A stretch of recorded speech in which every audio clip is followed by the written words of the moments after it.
नमस्कार।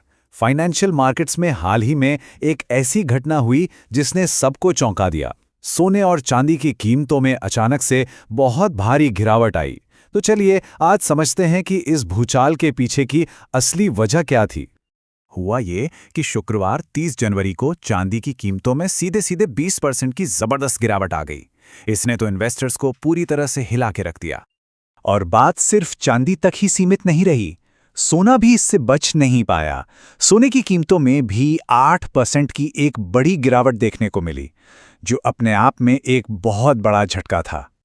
देखिए, ये कोई मामूली उतार चढ़ाव नहीं था। ये 2008 के बाद से कीमती धातुओं यानी प्रेशियस मेटल्स में एक ही दिन के अंदर आई सबसे बड़ी गिरावट थी। इस घटना ने ट्रेडर्स को सकते में डाल दिया और सबके मन में बस एक ही सवाल था, आखिर ऐसा हुआ क्या?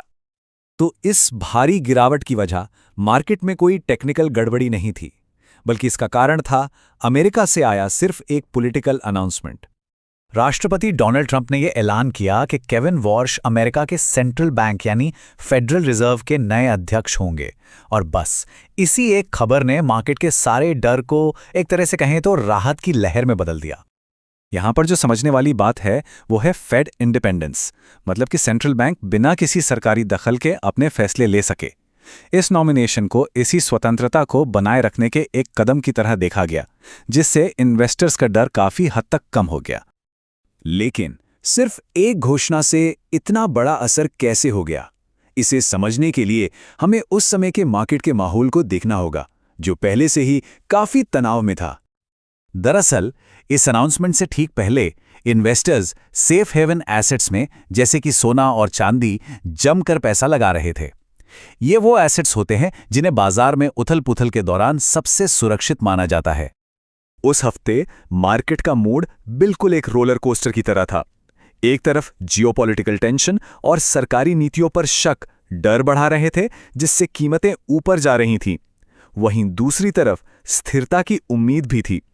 फेड की इस खबर ने डर वाले पलड़े को हल्का कर दिया और इन्वेस्टर्स की घबराहट को शांत कर दिया। लेकिन कहानी में एक और एंगल भी था।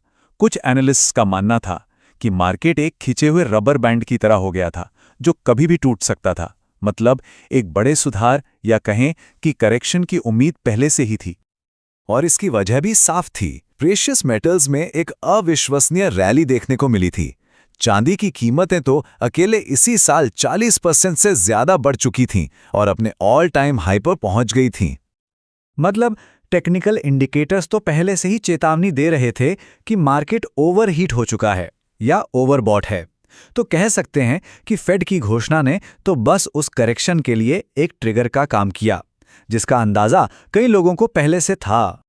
तो चलिए अब इस पूरी घटना से जो सबसे बड़े सबक मिलते हैं उन पर एक नजर डालते हैं। तो मार्केट के जबरदस्त उतार चढ़ाव से आखिर क्या सीखा जा सकता है?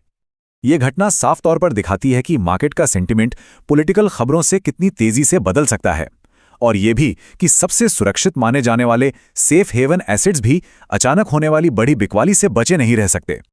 और आखिर में एक बहुत ही जरूरी सूचना, ये याद रखना बेहद महत्वपूर्ण है कि निवेश सलाहों से हमेशा सावधान रहें। कभी भी निवेशकों से फंड्स की मांग नहीं करता है और न ही किसी भी तरह के एश्योर्ड रिटर्न्स का वादा करता है। रिस्क सिर्फ मार्केट में होता है, प्लानिंग में नहीं। DGN कैपिटल मैनेजमेंट के साथ स्टॉक मार्केट, म्यूचुअल फंड और insurance. AMFI IRDAI certified. Your success our priority.